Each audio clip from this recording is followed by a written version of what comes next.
Okay, welcome, ladies and gentlemen. We'd like to call the meeting of the Rutherford County Benefits and Insurance Committee to order. And I hope you've had a time to review the minutes. We need a motion to approve those minutes. Ms. Barnes and Mr. Hester, second. Did anyone have any corrections or additions? If not, all of you in favor of that, then please say aye. Are there any opposed? All right, thank you. That carried. So now, Mrs. Street, you may tell us about our financial condition. For the month of April, our per employee per month ended at $838 compared to prior year of $768 for our self-funded claims. For when we combine our on-site medical, our total per employee per month increases to $879 compared to $804, with year-to-date average being $915 compared to prior year of $908. In Fund 266 for the month of April, we were at $539,579 compared to last year of $1,418,755. The month of April realized an expenditure of $137,569.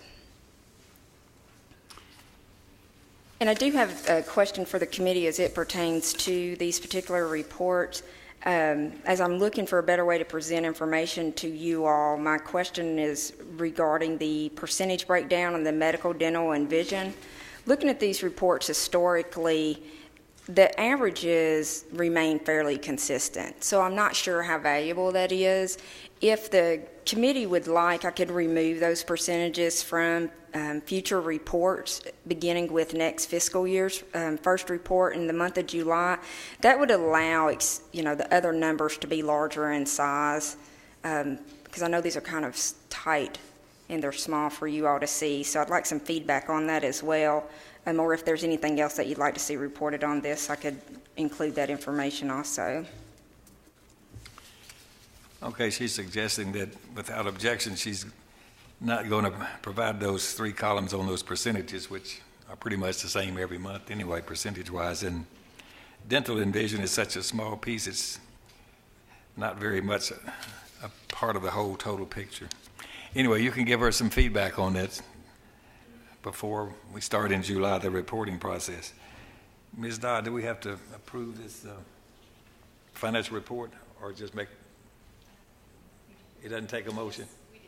We do need, okay. So we do need a motion to approve the financial report. Motion to approve.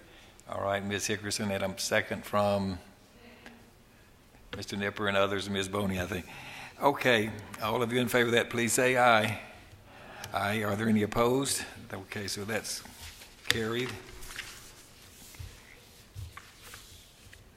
Okay, we're ready for workers' comp and OJI statistics. Mr. Good will give us that report.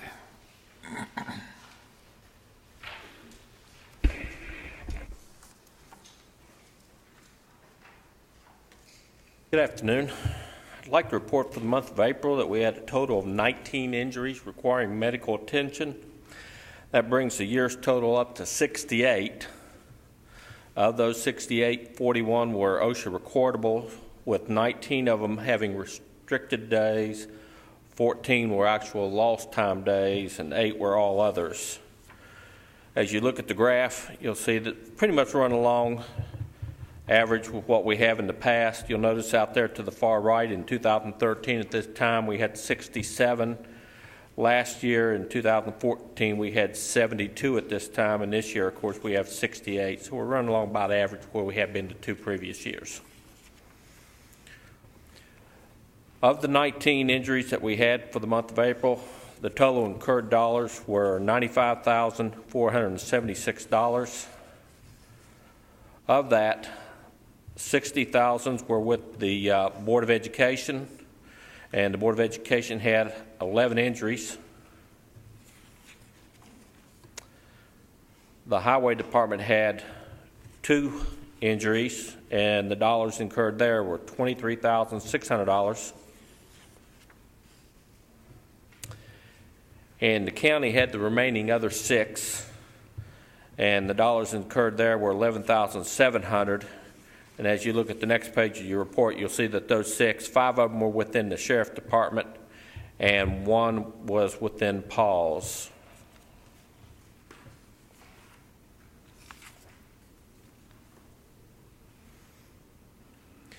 As you look at the last page of your report, you'll notice that we'll be reporting for the total incurred dollars. We've had a couple of peaks in the month of February and in the month of April. The month of February, we had 4 injuries, basically resulted in about 2/3 of those dollars. Because of the ice, 2 injuries of the 4 were due to the ice. 1 was a trip and fall, and 1 was struck by a flying object. And those injuries rather, all required some type of surgery. And in the month of April, we've had a couple. One of them was an assault, and then another one with a slip, trip, and fall. Both of those also requiring surgery. And when you have surgeries like that, you'll know that does raise the cost quite a bit. So if you look out to the far right-hand side there, you'll notice in 2013, this time we were at $133,000. Last year, $109,000, but this year, again, reporting at $226,000. I'd just like to remind you, as you think about incurred dollars, those dollars are expected dollars. They're not firm dollars until the claim is closed. It'll take anywhere from 6 months to a year. And as those claims close, there's adjustments, and the dollars may actually end up going up, or they could actually come down. So we won't know about that until probably about 6 months to a year from now, the final cost of those claims. Are there any questions? If you don't have any questions of Mr. Good, then thank you for that report. Thank you very much. Now we will ask Ms. Perrion to give us a wellness update, please.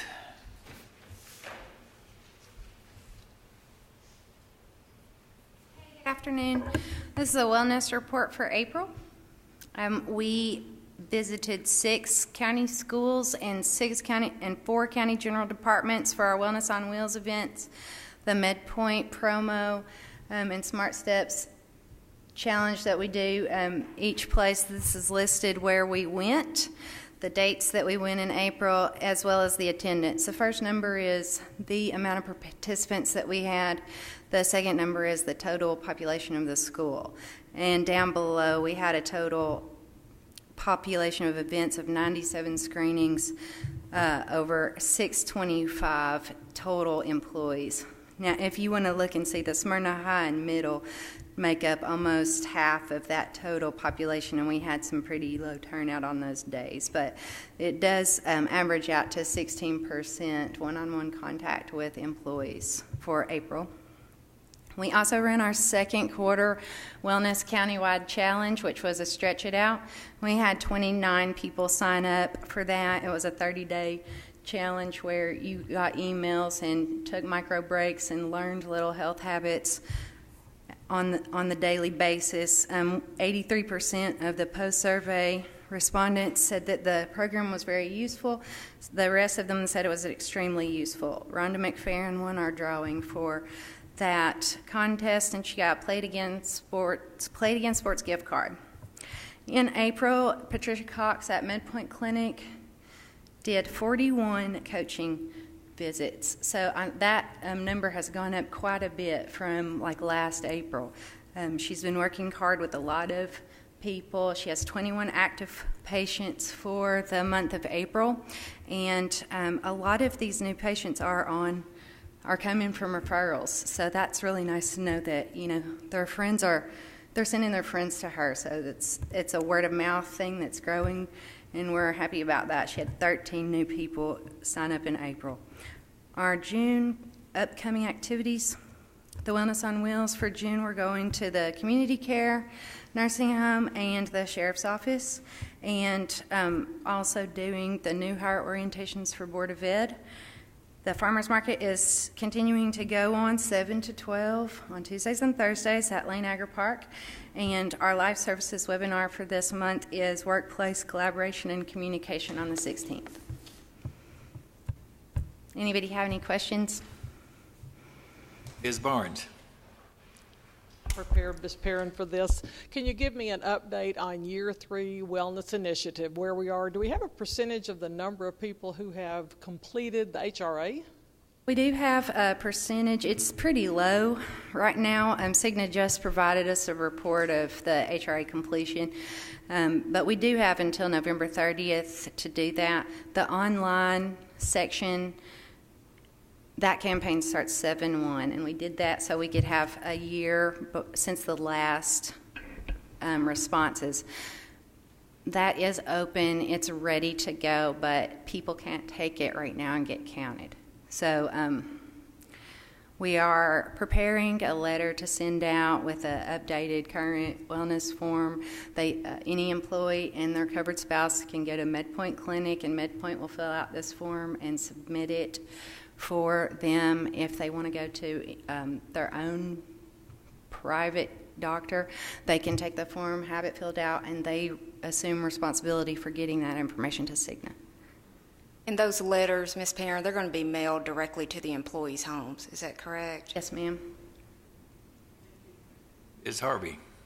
Follow-up question. On the blood work that we have to have done, is there going to be open days where the employee and the spouse can come in through those certain open days where you don't have to make an appointment? You can just come in and have the blood work done? And We're actually not doing that this time because we left the time span open for 11 months. In the past, the HRA drive has been like January and February, or just a limited amount of time. But we had some feedback from employees say, well, I always get my physical in October, or I always go to the doctor in May. So we tried to keep that open as long as we could throughout the year to accommodate those people. Since they have 11 months to participate in that part, we aren't adding in extra hours for the clinic, but anyone can walk in Stewart's Creek location during their normal operating hours. They accept walk-ins. One thing, too, to note is that last year we had at the health fair where they could actually do their biometric screening there as well as get their flu shot. Is that correct, Ms. Perrin? We did that a couple years ago. We only did the flu shots last year. I'm not sure if we are doing the HRA biometrics this year or not. Not to my knowledge. But the last time that I spoke with the Mary Asher Brenner, she indicated that it was better to have them go into the clinic. We have a quarterly meeting with her in a couple weeks, and I can follow up with her and find out what she says then and report back next month. Okay, are there other questions of Ms. Perrin? Okay. Thank you, guys. Thank you. Now, Mrs. Street, you have a note here that you have an announcement. Yes, I actually have a couple since Couple, I've sat here and thought about it, but I'll make these quick. One is we had originally asked for approval to bid our benefit system that we use, which is currently ADP, and then I reported back to the committee that we would not be bidding that because there was actually a government contract that we could use and still uphold the purchasing laws. We have reconsidered that decision, and we will actually be going out to bid. So I wanted to let you all know that, so that whenever I bring it forward, you'll kind of know the cycle which we've gone through whenever we bring that later in this year. The other thing I wanted to do is to thank the REA for the invitation to come speak with the teachers yesterday who chose to participate. We met with them for about an hour and a half, Ms. Dodd and myself, at the REA office. It was a very productive meeting. I hope that they would concur with that as well, and we appreciated the opportunity to sit down and address questions and interact with them in that informal environment. I think it was well worth the time that we had spent over there, so I appreciated that. The other thing that I wanted to announce is that effective June the 1st through July the 17th, we will have extended office hours in the risk management office. Our hours will be 7 a.m. to 5:30 p.m. We are doing that in an effort to assist with the Board of Ed employees. During the summer, we do intake processing of quite a few employees, and having these extended hours will help assist those employees. It was noted last summer that our phones start ringing about 7 plus in the morning. We would have people that would come in because they would want to bring their spouse at 4:30 or so. So we're going to do this pilot this year to see if it works, and if it does, then we can look at that for additional years. But that will be Monday through Friday, 7 to 5:30, June 1st through July the 17th. And the last thing that I wanted to mention is that we are doing some development of targeted marketing to better assist our employees with knowing how to maximize both the benefits available to them, but to also utilize the services and offerings through MedPoint in a way that addresses their needs, saves them money, and also helps to save us money. So one of those examples is the first one that will be going out in a postcard form, which actually educates them about the MedPoint services that they may not have thought of. And this was one of the things that we talked about with the REA yesterday as well. Some of those services include standing orders for lab draws. So maybe you go to a private physician and every month they want you to come in and give blood, right? You have to do a lab test. They can actually get that lab draw at the MedPoint clinic, and those results can be sent to their private physician, and the private physician continues to manage the care. Now, what that does for the employee is there's no cost to them. Our costs are typically lower in MedPoint to perform that service, so it's a win-win for both them and for the county because it helps control our cost in the medical plan, and it helps them to control their out-of-pocket costs. So if there's any topics like that you all hear as you talk to people and people become, familiar that you're on the insurance committee, if you hear common questions that are asked, if you're to send me a message to that, then we'll look at how do we address that on a global scale. So we are looking for ideas on those type of marketing approaches as well. So I just wanted to share those things with you all today. Does anyone else have any other business? Well, I thought Mr. Hall there was getting ready to pick up his mic, but anyway, not so. Okay, well, thank you. We've had a very short meeting, and when is our next meeting? Is it next month? It is next month, yes, sir. 5th of June. We won't be meeting in July. Yeah, not in July, but we do meet next month. We'll meet in June, but no July meeting. June the 25th, I think they said. Okay, if there's no other business then, thank you for your participation. We are adjourned.